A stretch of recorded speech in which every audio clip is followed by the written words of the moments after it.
Trong cuộc sống, không ai có thể tránh khỏi những vấp ngã và thất bại. Thất bại với mỗi người như một phần tất yếu của hành trình trưởng thành. Có người gặp phải nhiều thất bại, có người lại ít hơn, nhưng điều đó thực sự không quan trọng.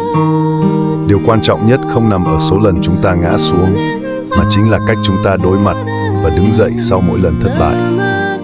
Mỗi lần thất bại, chúng ta đều có cơ hội học hỏi từ sai lầm, rút ra bài học quý giá để hoàn thiện bản thân. Đừng bao giờ nghĩ rằng thất bại là dấu chấm hết. Bởi vì chính từ những lần vấp ngã, con người ta mới nhận ra sức mạnh thật sự của mình.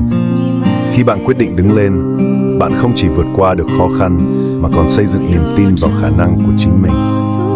Hãy nhớ rằng, những người có được thành công hôm nay đều đã từng trải qua những thất bại trong quá khứ.